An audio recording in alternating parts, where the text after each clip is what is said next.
Please can I welcome everyone to this meeting of the Licensing Subcommittee, taking place from the Walton Suite in Winchester Guildhall.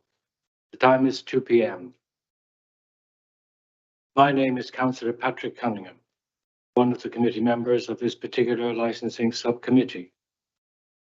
The open parts of this meeting are being live streamed and recorded to the Council's YouTube channel. Subtitles are available, and advice on how to turn this on is set out in our website. Can everyone please ensure that mobile phones are on silent, including the chair?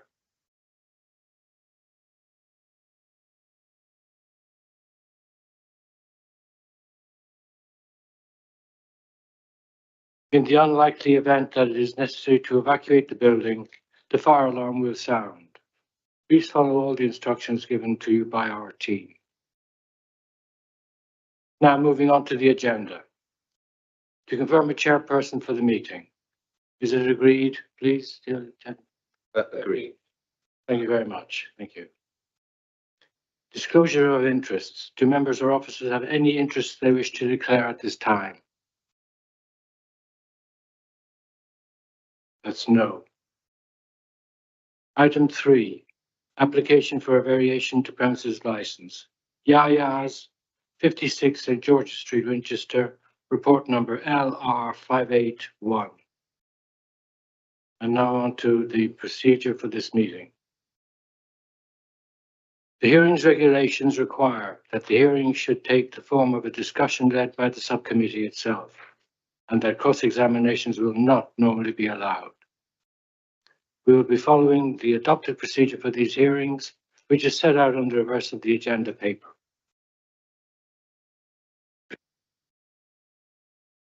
Each party will be allowed equal maximum time to exercise their rights at the hearing. I will exercise my discretion to allow additional time if necessary, taking into account the requirement to allow all parties equal maximum time. Only those points contained in the written representations, the report, and the supplementary documents can be raised. No new evidence can be considered except with the agreement of all parties. As I said, my name is Councillor Patrick Cunningham, and my fellow councillors on this subcommittee are, to my left, Dr. Malcolm Wallace. to my right. Sudhakar Rachwal. Thank you very much. The subcommittee has read all the written, can I ask the officers to introduce themselves first, please? Thank you, Chair. Carol Stephenchuk, Licensing Manager for the City Council. Licensing and Litigation Solicitor. Hannah, minuting the meeting today from Democratic Services. Thank you. The subcommittee has read all the written comments on the application and which are included in the report. I understand that Mr. Paul Pirigudes, the owner of the and applicant of the premises, wishes to speak during this hearing. I also understand that Catherine Brantwood has made a written representation which will not be in attendance but has submitted a statement. Chair, that's correct, Chair. I have a statement to read out under item 5. Thank you. We can consider issues relating to the 4 licensing objectives: prevention of crime and disorder, public safety, prevention of public nuisance, and protection of children.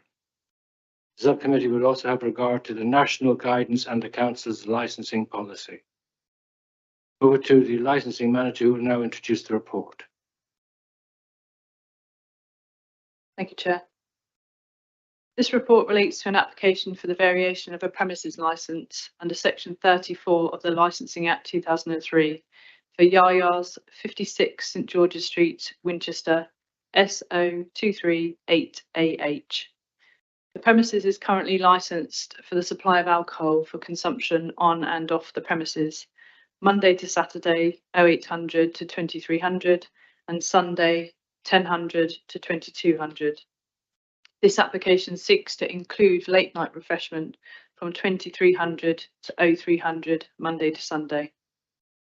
During the consultation period, conditions were agreed between the applicant and Hampshire Constabulary, which can be found in italics on pages 13 to 15 of the report pack.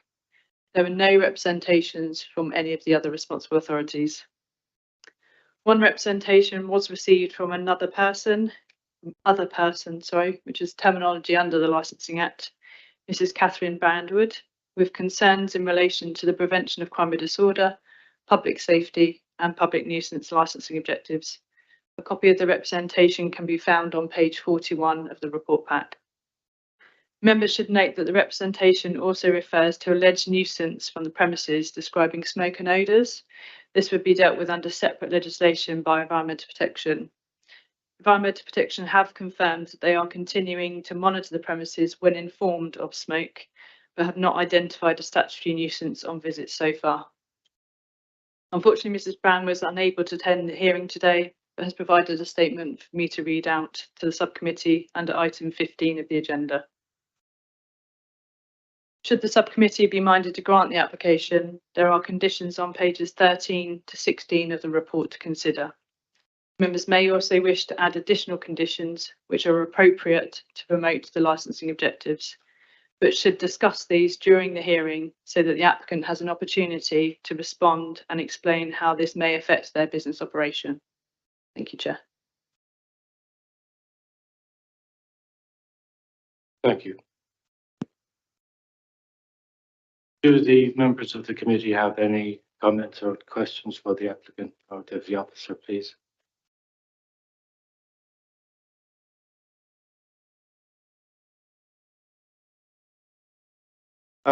The conditions that are seen on, I think it's at pages 13 to 15.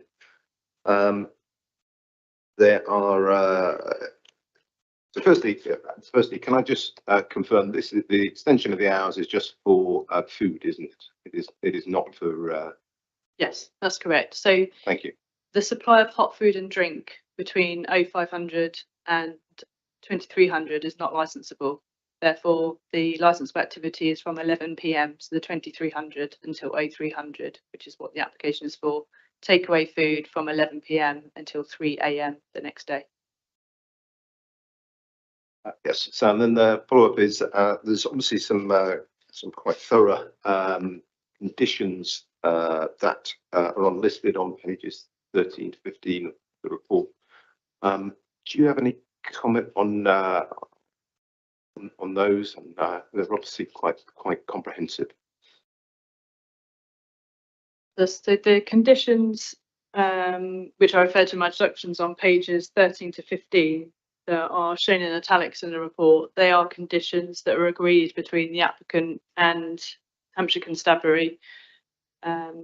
It might be fitting, if you wish, to ask the applicant the basis of those discussions. I was not party to those, but it might be useful in terms of any concerns that the police may have had and discussed with the applicant for you to understand why those conditions have been put forward, and obviously they then have been agreed by the applicant.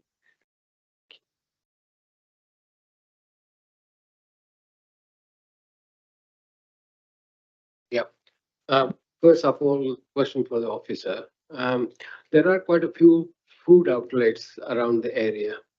Now, do we have any information on crowd disturbance in that area after 11 o'clock? Or again, it will be a Hampshire Constabulary who will have the information. It would primarily be Hampshire Constabulary that would have those statistics. However, we do receive a licensing daily report from Hampshire Constabulary, which identifies any logged police calls in relation to licensed premises or in the vicinity. So where it has been attributed to a licensed premises, we would be notified of those. I'm not aware of any on St George's Street in relation to this premises or Papa John's. There has been some issues identified at McDonald's, but that's not something that the police have been forthcoming with a review. So it might be that they're capturing the data, or I don't know whether that might be something that was mentioned in line with why was it PC Swallow that you dealt with? Yeah, whether he identified that particular area might be becoming more of a problem, and that might be why he's asked for those conditions to be agreed.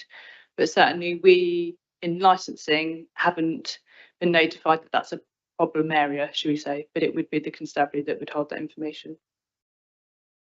Thank you. One more question. The area where the restaurants are, or this restaurant particularly, another fish bar and the pizza place, there is a residential area. I think the first floor have flats. There are offices. Okay, I wasn't clear. Parchment Street also has a residential area or the commercial area? Both. Both. Okay. Parchment Because Street is mixed. we heard just one applicant or one person commenting on, or rather the, so I just wondered whether there are other residents which we haven't heard from in that area. The only representation we received was from the Mrs. Brownwood, which is in the report. We had no other, as far as I'm aware, we had no other inquiries or any representations that weren't valid. I have a question. On page 6 of the application, page 6, part A 1.2. The application is to offer late night refreshments from 11 o'clock to 3 o'clock, Monday to Sunday, 7 days a week, right? However, on page 22,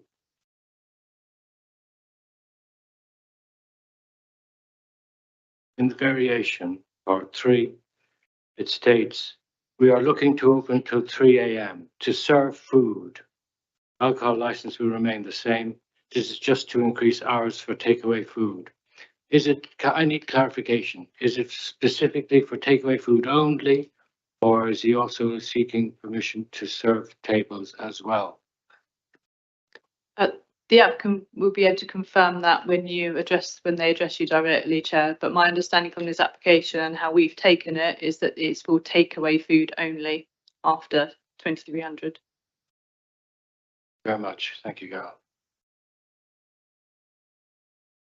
We now move to you, Mr. Burrows.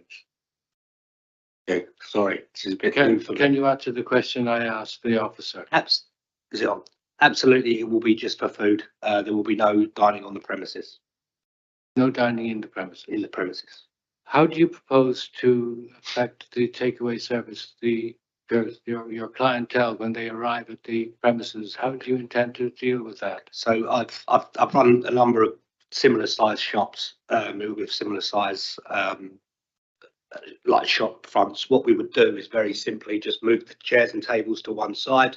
We'd barrier off the walkway, so half the shop is barriered off, and all you can do is walk in. You have a one-way system. You go to the counter. You've obviously got a wait. You need to leave a bit of a waiting area because you don't obviously want everyone outside the shop, but you'd clear it down so they can't sit and eat. There's no bars or stalls or anything like that, so it will be cleared just for service for the evening. Notice that you've got 22 covers inside and 2 tables for 4 covers outside. Those 2 tables, what are you going to do with those after? They will not be outside. They will be brought in like they are as we close now. They will be removed from the highway? Yes. From the footway? Yes.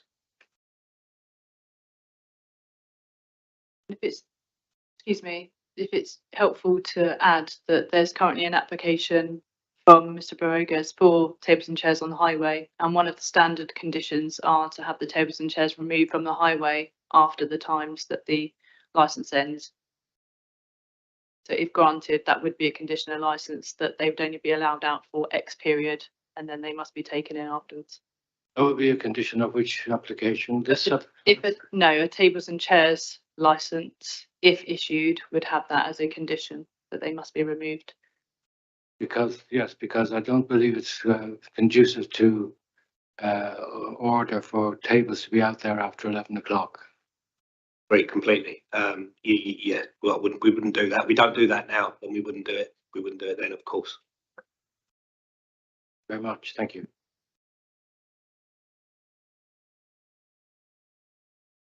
On page 36, table B, or section column B, the prevention of crime and disorder. The first statement made is we have spoken to police officer, and he has confirmed that he would like a security guard from till till late, I suppose, if people are in the shop. So is that going to be a kind of daily variation, or we have some kind of a regular rota that people will be there? Or Yeah. This on. So what I've agreed is if we are open over those hours with Mr. Swallow or PC Swallow, that I will have security in the establishment. Whether there's because there will always be people coming in to order, so there will always be security there. So if the doors are open for people to walk in, there will be a security guard there if this is approved. not conditional whether the people are there or not. The security guard will be there till the shop closes. My commitment to PC Swallow was that if we are open outside our licensing hours now, there will always be a security guard present. I have not understood. Members, I think it's worth mentioning that the information on page 36 was submitted as part of the application.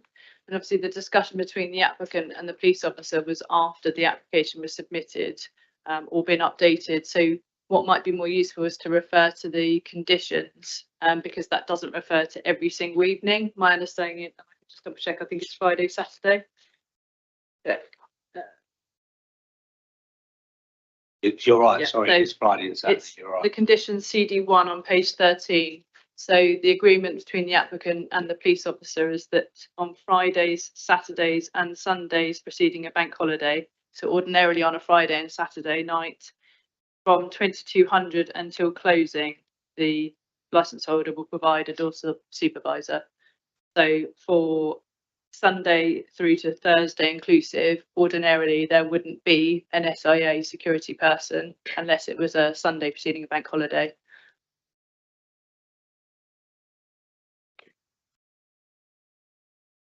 Does that mean from Monday or Sunday night till Wednesday, the shop or the restaurant will be open only up to 11 o'clock? If granted, the application is requesting that from 11 p.m. until 3 a.m. every evening, it's available for takeaway. And the agreement is that on Friday through to Saturday and Saturday through to Sunday, or if it's a Sunday preceding a bank holiday, there will be an SIA security. So Monday to Thursday, they could still provide late night refreshment until 0300 the next morning, but without the need for a door supervisor. Do we have a assurance that there will be a security if there are, as applicant was saying, that there are people during the week, Monday to Wednesday, if there are people, there's no reason to have a security. That's what I think has been agreed. But if there are more people, will you expect the guard to be present? So I think the police have identified that the risk, I guess, for them is the Friday to Saturday and the Saturday to Sunday early hours, and that's what they've agreed with the applicant. What it might be is for the members to discuss with the applicant today how he would manage any customers that then come in from 10 p.m. until 0300 on all the other days. That you know, that's part of the application that you can discuss today. I think it's worth mentioning also, Chair, that we've jumped into questions. I'm not sure whether Mr. Rodriguez would like to introduce his report or if you're happy to continue as it is. To ask me questions and as we go, am I all right to ask questions back? Or Mr. Burns, do you have a report that you'd like to present to the committee? the report that the one I put in front of me, you mean? The one that I submitted? Would you like to address the committee with any facts and any information that might be helpful to us? I don't think there's anything that's not been in the submission. Is there that I need to add or? think I just wanted to mention that in terms of following the procedure for the hearing, I just wanted to make sure that you had the opportunity to say anything to the members that you wanted to. We've jumped straight into questions, which Oh, I are, see. Sorry, which is yeah. on the agenda. I No, just no, didn't want you to feel sorry. like you didn't have the opportunity to set Please forward your forgive me. This application. is the So first one of these I've That's attended, okay. so I It's do more- apologise. if there's anything you want to say to the committee. No, really for me, it's obviously we've had, if you know that what's happened with EAS, we've been open, closed, we've had some problems. It's been really frustrating. But now we're in a very good position. I've restructured the business and solely took it on my own, which has stopped any further pollution from the guys I was with. The idea of this really is to just to be able to offer it and be in line with some of the competition that's out there as well. We you know we're not, I don't, we're a small business. Most of the business will be done, will be 90% of the sure will be come through Deliveroo and stuff like that, because the sort of what I've seen in other businesses, and this I can't say factually for Winchester, but Winchester's a beautiful town, and I can imagine things happening in McDonald's and stuff like that, but our price point for the teenagers coming out of a nightclub and stuff like that isn't really going to be, I can't see them flocking to that. We're not going to sell alcohol, we're considerably, the price point is, the food's not a fast food, it's reasonably quick. And it's just, mainly to allow people, on their way home to grab a quick snack, and fulfill people. That what I'm finding is there's a lot of people that work that would like to eat our food on hours we're not open, and it's a way for us to use the delivery channels and our shop front to have just to get our food out there. It's not, I've got no plans to serve drink or I mean, obviously I want the license because I'm hoping the business was going to get to successful and we'll be able to be open 7 days a week. But initially, right now we'll be starting, I would say, probably with Friday and Saturday, and we'll test the market on a Thursday, Wednesday, and then work our way back to see if it's feasible. It may be feasible because obviously my staff safety is really important to me. That I might, I want to offer people to come in and get it because we're close to a high street and we're in a town centre, so footfall traffic is reasonable. But a lot of them may be ordering online. Do you get what I mean? And we may just close the doors and fulfil takeaway orders. But I don't want to limit myself to that while I'm here, because it's. And I guess if you got the Papa John's that's already open till 1. I know the nightclub has just closed around the corner. Now, obviously, I did have that in mind when I did this, because it seemed quite a lucrative proposition, to potentially be able to fulfil some sales there. But yeah, I mean, I've been here late at night. I've never seen an incident. I'm only there till 11, 12. I've not been there at 3, 4 in the morning, but it seems, quite tranquil. I wouldn't open if I felt there was a risk of violence or any form of danger to my team, with or without a security guard.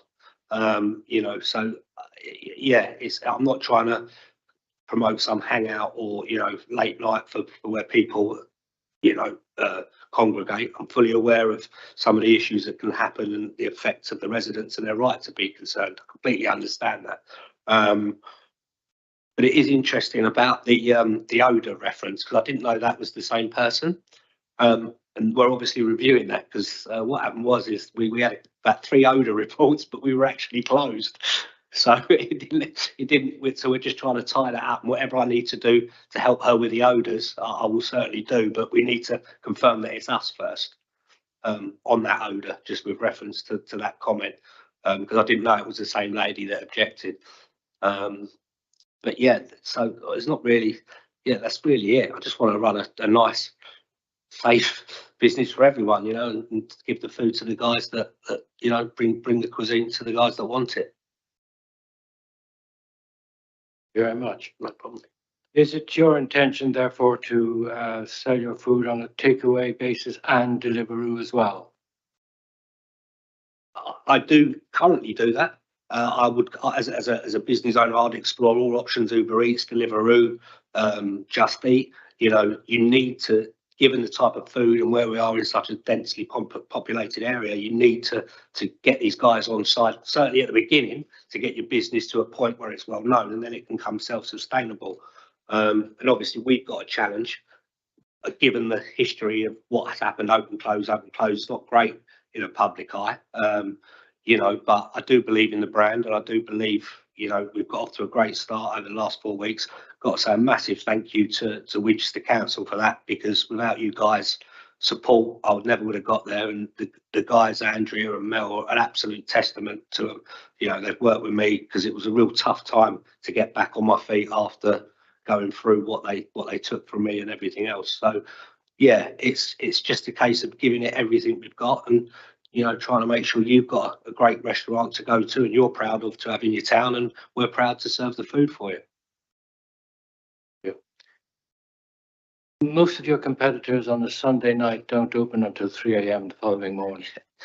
I will need to sleep at some point, so I probably might. There'll be some Sundays that I do open and some Sundays that I don't. Listen, it's very, very unlikely to ever be open unless it was a bank holiday, like we said. I've got no issue listen, I don't want to just cut my nose off to spite my face, but if I've got no issue, if you wanted to say, you know, you can only do it on a Sunday before bank holiday, I've got no problem with that. If you wanted to cut the Sunday hours back, because I appreciate it's a bit different. Some people might have work on a Monday, and you've got to be fair to the community. I don't want to upset anyone. You know, I'm not here to do that. Yes, we would take very kindly to the hours being reduced to 11 o'clock on a Sunday No night. problem at all. No problem at all. Thank you very much. We have that as a condition, please. Clarify, it's not including the Sunday preceding a bank holiday. Yes. Yeah. Yes, no. On a Sunday before a bank holiday, you can open up until 3 a.m. Yes. for takeaway and for delivery, but on a normal Sunday till 11 p.m. That is something you could consider to add.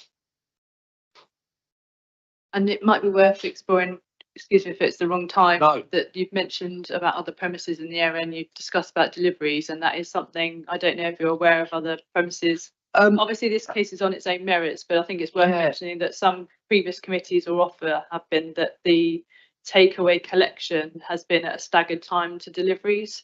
So as an example, you mentioned Papa John's, they're open until 1 a.m. for collection, but delivery is later on. So what Papa John's do, I believe,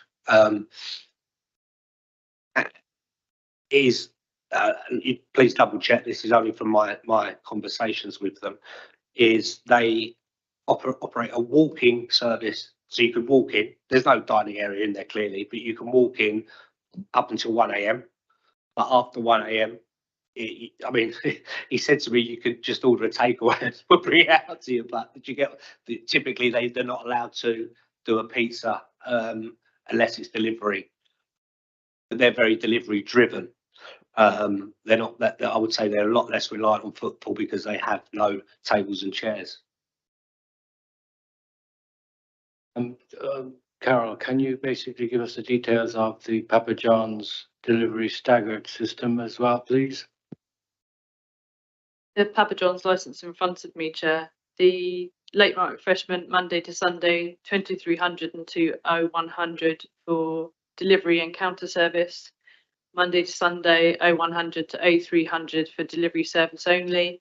And there's a caveat that the deliveries are to bona fide residents of residential and commercial delivery addresses only. So they're also not allowed to deliver in the open air. Yeah, that's so if somebody was to say the next door address and then they were stood outside, then that would be permitted. That's what must be to open a proper premises. Those conditions suit you as well? I'm going to say no, and the reason is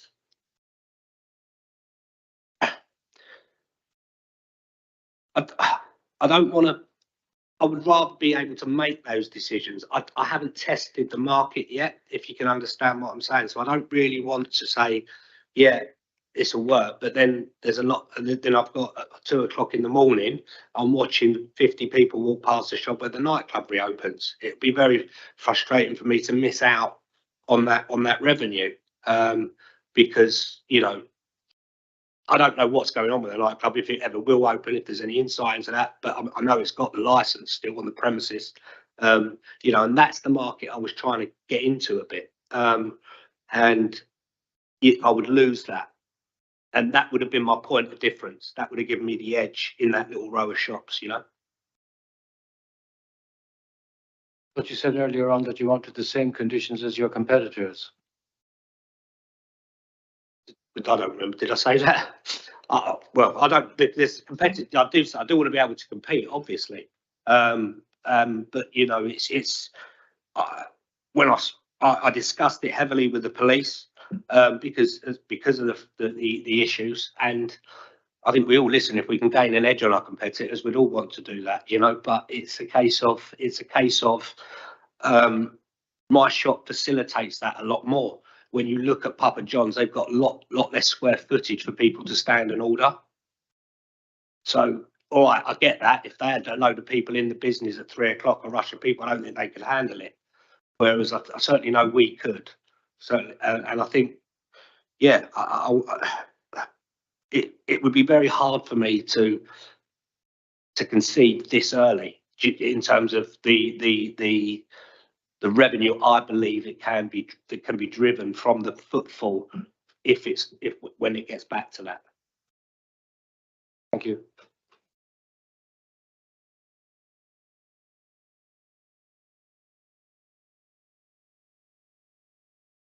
Right. Let's just go to Carol and just check. You said this requirement CD1 is about SIA staff. Can you clarify what SIA staff is, please? The security staff. So SIA is Security Industry Authority. So where by law, any person that's carrying out a security function or duty must be licensed by the SIA, which is a separate body and authority, and they go through separate training to individuals that carry out stewarding, for example. So they effectively hold the door staff. So any door staff that you see at any licensed venue, maybe a mixture, but there will always be door security. They must be licensed by the SIA. So they have the powers to do things like searching. They're trained in how to deal with certain situations and conflict, whereas stewarding, for example, someone without that license wouldn't be able to do that.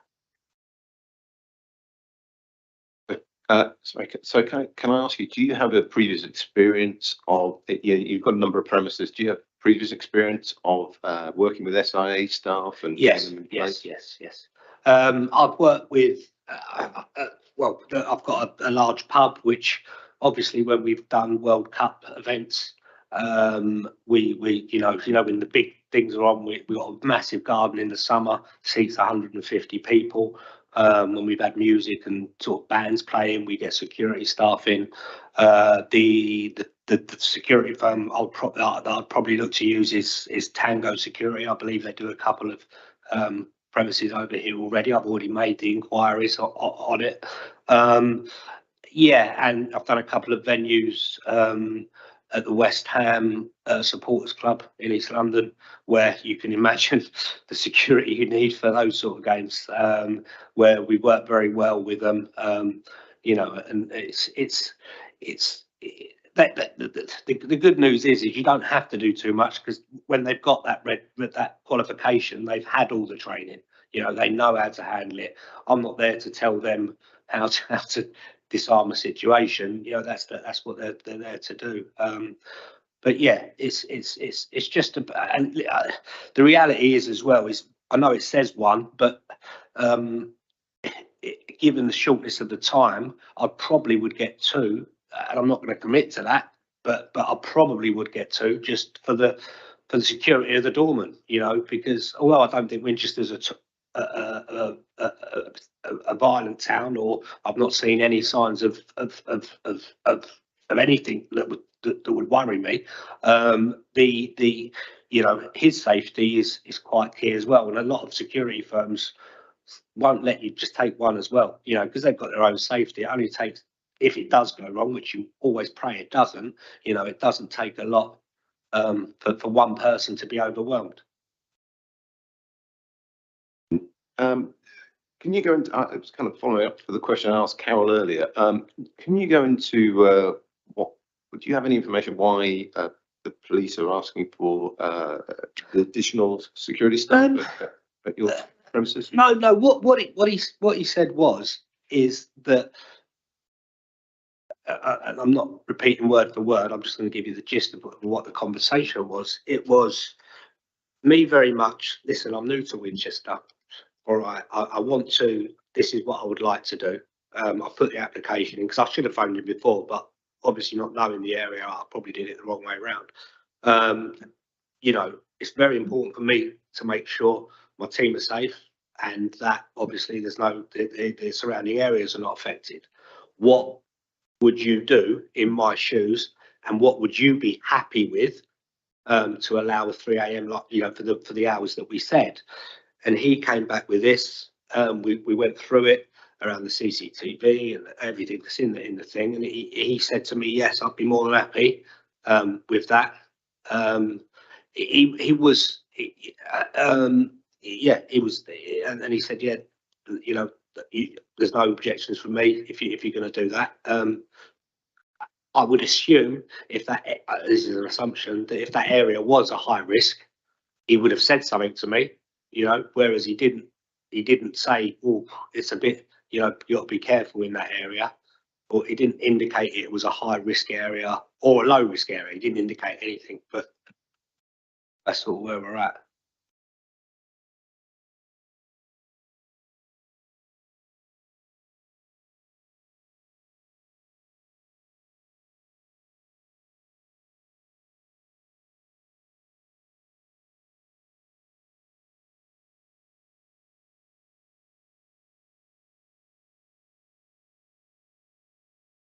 I'm going to move on now, if I may, to the representations by responsible authorities and others, please. And we have no representations from most of these responsible authorities, but we do have one from another person, and I'd ask the licensing manager to please let us have that, please. Thank you, Chair. The statement's been provided by Mrs. Catherine Brandwood to be read out of the subcommittee today. It says, as detailed in my representation, the position of this business, set back from the road and largely hidden from view, will make it harder for police to detect and dissipate any issues quickly. St George's Street is not well lit like the High Street and Jewry Street, nor is it served by the remote CCTV monitoring. These issues mean that when there are problems, they are harder to detect and deal with, resulting in a much higher likelihood of injury to people and damage to both commercial and residential premises. I would also like to expand on my point regarding the late opening hours. In my original representation, I made it clear that I feel that the opening hours should mirror those of Papa John's, i.e. delivery only after 1 a.m. To allow otherwise does not only impact the residents of St George's Street and Parchment Street, but sets a dangerous precedent for then permitting further opening hours extensions to other businesses nearby, such as Papa John's, Domino's and KFC. The latter two have been the subject of major issues for residents, particularly of Upper Brook Street in the past. As someone who lives at the corner of North Walls and Hyde Street, I know firsthand about the amount of noise and disruption that this area is subjected to late at night, with rubbish from the various late night takeaways strewn across the streets, fights in the street, the screaming, shouting and the public urination. All of this happens in a well-lit, well-patrolled area. I don't want to see any of this brought down to the St George's Street, Parchment Street area by the extreme late hours this business wants to operate. End. Thank you, Carol. Have you anything to add in response to the representation just stated? Yeah, well, I think the CCTV has been addressed from the requirements of the police. It's a fair concern. I didn't realise that wasn't there, but I think the police condition of the CCTV is sorts that out. In terms of lighting, I can see potentially where she's coming from with the lighting, but the corridor is lit. It is absolutely lit. The walkway is lit. at night, which is, it's a council building and you guys have a load of lights running underneath it. I would also say that in any town centre, when you live in a town centre, there is going to be an element of noise at late nights and at weekends, especially when you're that close to a nightclub. I'd be interested to know how she attributes the urination and the screaming and the shouting to the food businesses and not the pubs and not the bars and everything else. Because to me, a bar kicking out at 3 a.m. or a nightclub at 3 a.m. could still pose the same potential noise issue. So I don't, and I'd be, if there's any, if she wants me to put another light up or if there's anything I can do to help her that makes her concern better. But I don't think what she's experienced is going to go away just because, of a light being put up. I would say that's some of the issues of living in any city centre on a Friday and Saturday night. I mean, there's probably cities with a lot worse, but yeah, I don't really. I get where she's coming from. I respect her argument as someone that lives there, but I don't think me opening till 3 will change or will add anything more to what's already going on. Mr. Vicourges?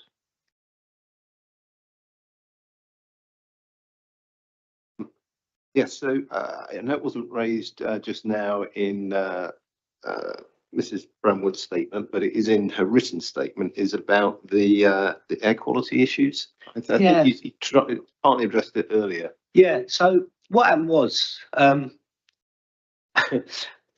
the beginning, I'll start from the beginning. Before we put the extractor system in, because when it was Tom's Deli, they didn't have the extractor system required to meet the odour requirements. So we got the Winchester Council involved.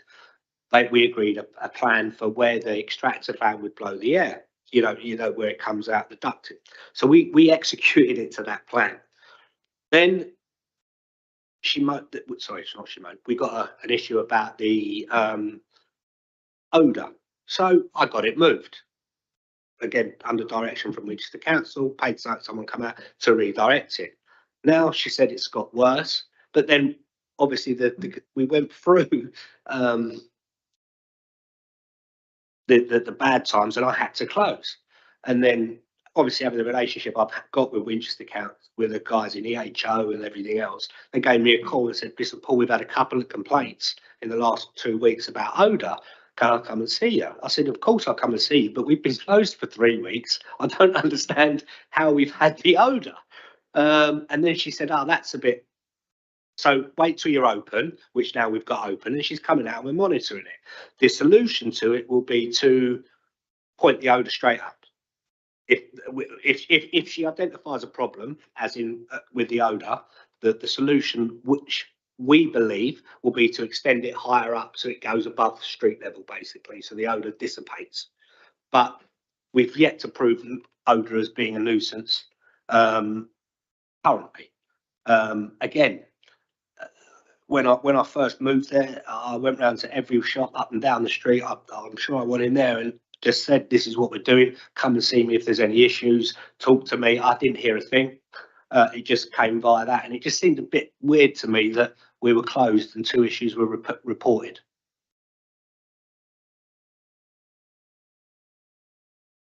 Any more questions, gentlemen?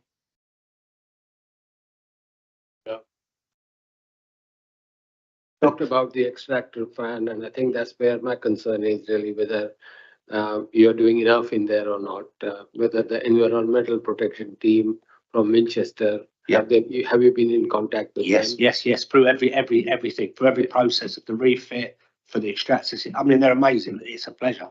It makes it so much easier to deal with, to work together from the beginning.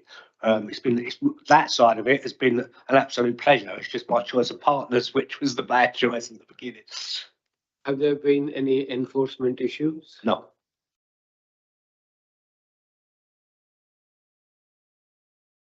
Do you have anything to add at this point in time, Carol?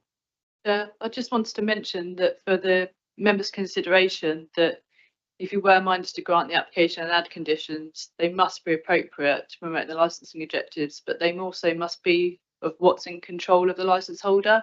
I think there's been discussion today about what could happen and the nuisance of people leaving the premises. The applicant can only be responsible for them at their premises and the immediate vicinity. If they walk half a mile at the high street and behave differently, unless they provided them with way too much alcohol that contributes to that, you know, that's individual responsibility, not that of the applicant. Thank you, Chair. Fully understood. Thank you very much for that. And we'll now adjourn the meeting for our considerations, and we'll do that in private. So the meeting is now adjourned until we return. Thank you.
Right, the meeting is now reconvened.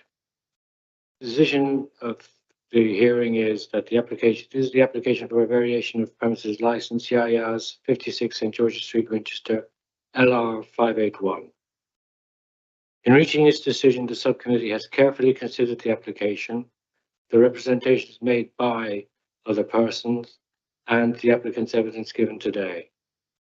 It has also taken into account the Council's statement of licensing policy, public sector equality duty, the Home Office guidance issued under Section 182 of the Licensing Act 2003, the duties under the Crime and Disorder Act 1998, and the rights set out in the Human Rights Act 1998. The subcommittee has concluded that the application should be granted with the agreed conditions set out in the officer's report at Section 5, with the following additional conditions. Number 1. No dine-in after 11 o'clock in the evening after 2300 hours on any night of the week. 2. Sunday night business until 11 p.m. except on Sundays preceding a bank holiday. And for the following reasons. The panel noted that the applicant recognized the concerns raised by Hampshire Constabulary and had agreed to conditions prior to the hearing. On the balance of probabilities, the panel is satisfied that granting the application in the form of the amended application with the additional agreed conditions would not undermine the licensing objectives of the prevention of public nuisance, prevention of crime and disorder, protection of harm, and public safety. The panel considered the written representations on the grounds of prevention of crime and disorder, public safety, and the prevention of public nuisance. The panel were aware that it could not make assumptions as to any potential impact and requested application might have in relation to the licensing objectives, but must reach a decision based on the evidence before it. There was no evidence which could be presented to show that granting the application would undermine the licensing objectives. The panel noted that the Licensing Act 2003 provides an alternative mechanism for dealing with issues where a premises breaches the licensing objectives. The panel has also taken into account the relevant provisions of the Human Rights Act 1998, namely Article 6, the right to a fair hearing, Article 8, respectful private and family life, and Article 1, First Protocol, peaceful enjoyment of possessions. The panel considered that in all circumstances and the conditions offered by the applicant were reasonable and proportionate, sufficiently promoting the licensing objectives of the prevention of public nuisance, the prevention of crime and disorder, public safety, and the protection of children from harm, and that the objectives would not be undermined by allowing the variation of the license. The parties will be formally notified of the decision in writing shortly. This notification will include details of the right of appeal against this decision to the Magistrates' Court, which must be made within 21 days of the notification. Thank you for your attendance. That concludes the business of the subcommittee.